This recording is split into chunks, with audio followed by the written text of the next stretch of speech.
5 meters. It's a Megalodon.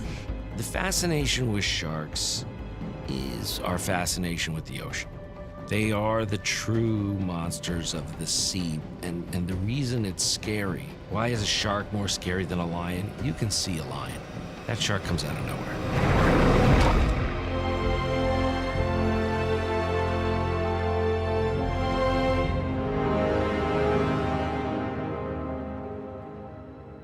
I was looking at some designs of sets and scenes and moments from the art director and the production designer.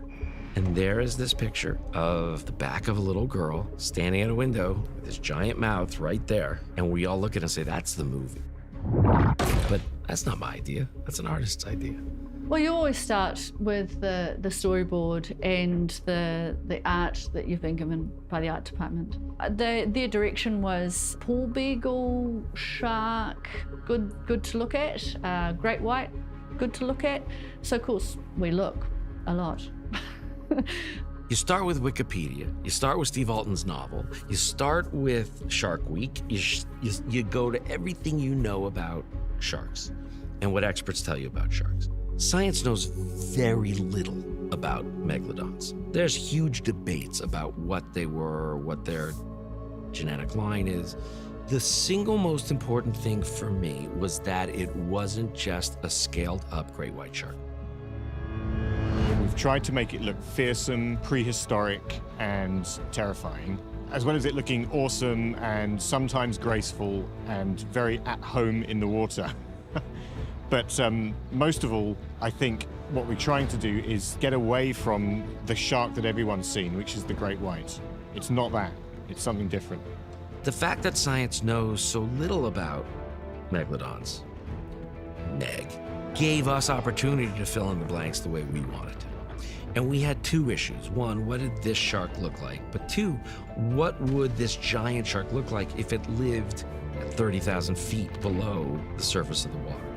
So everything from coloration to fin size, to mouth shape, to snout shape, to gills are all up for grabs.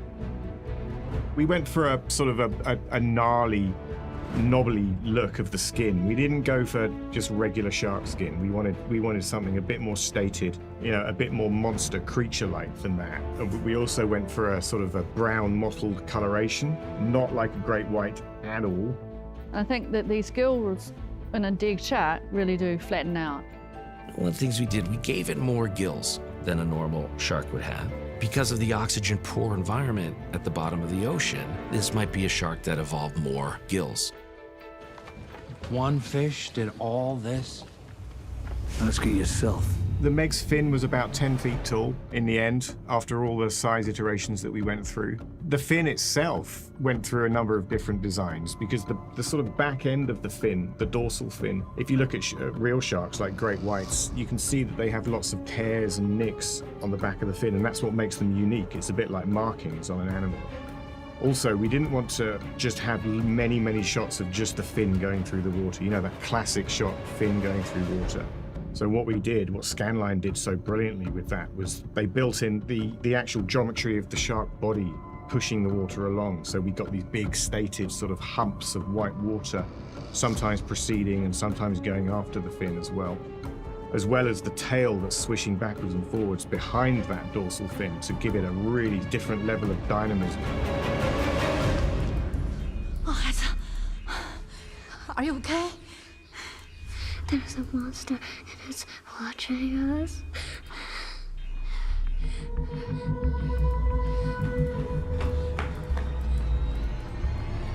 There are hundreds of teeth on this thing, and they're kind of arranged in layers. That the ones at the front eventually fall off, and other ones sort of rotate round from behind. It's interesting, the way the teeth are arranged are almost so that when prey goes into the mouth, it can't get out again. You know, so it's really vicious and nasty, and the teeth are razor sharp and serrated for tearing flesh. So this is a casting of a small megalodon tooth. She had these little saw blade edges to them. This is a casting of a real fossil, but that's been in the sea for a long time, and it's still reasonably sharp. So I can't imagine how sharp they were in reality. They're so big, the way that they eat off chunks of it is that they stab it in, and then they shake their head, and they saw off the fleshy bits. How big is that thing? Between 70 and 90 feet, 21 to 27 meters. The Megalodon was the largest shark that ever existed. It feared nothing. It's big. It's really big. And we didn't make that up. We think that in reality, they were sort of probably around 60 feet long.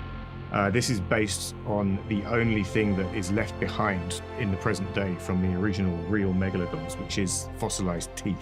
There's nothing else because sharks don't have bony skeletons, they have cartilaginous skeletons, which means that they all kind of disappear over the millennia. So the only thing that's left behind is the teeth. So based on the size of the tooth, we extrapolate that they're probably around 60 feet long. For the purposes of this film, we made her 75 feet. When you see it, it's so overwhelming. You know, you imagine a T-Rex, you kind of have that in your head, I think. We've all seen that. You've never seen anything like this. And in a really interesting way, we're so small, we're like a sardine. We're not even a good meal. So that's why they got to come here and have like 1,000 people and get full.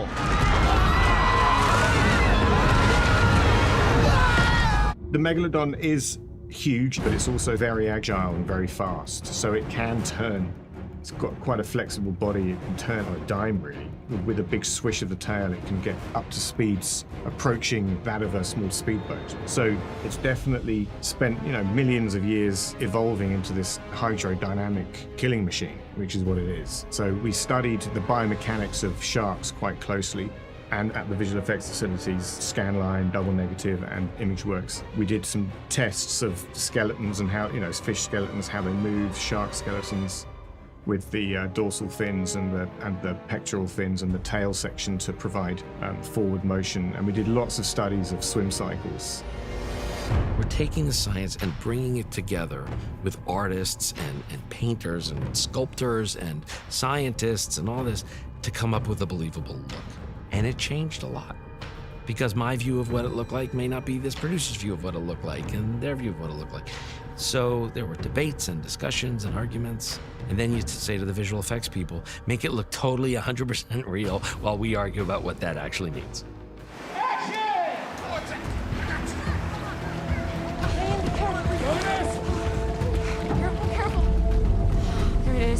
The hardest thing about shooting a film like this is that the monster's not there. The shark isn't there. So the actors have to conjure up things, I think, in a way that's different for actors. And they always talk about how much, in a sense, how much harder it is. It takes a while to get used to this idea of acting to nothing. It's also hard for the technicians because we're all trying to figure out from a camera point of view, like, is it in the right frame?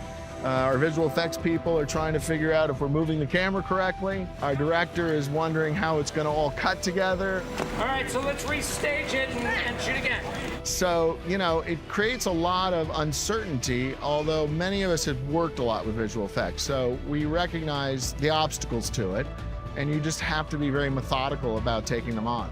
Little details that need to be captured correctly are executed really precisely. These are all the challenges. It's not what makes it hard, it's actually what makes it fun and interesting.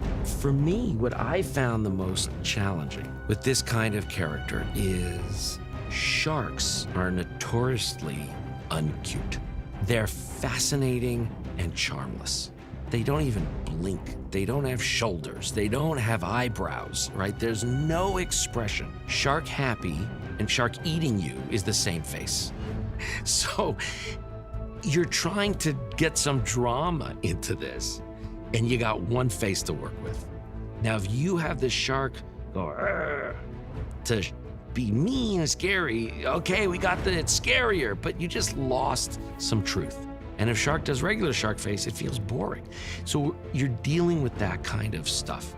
The more you get the science right, the more you draw them in with the truth, the more real things get. So therefore, the more frightening it is. Jesus. We all learned a great lesson watching Jaws. That the longer you wait and the less you see it, the scarier it'll be. We didn't do that. We get there pretty quick.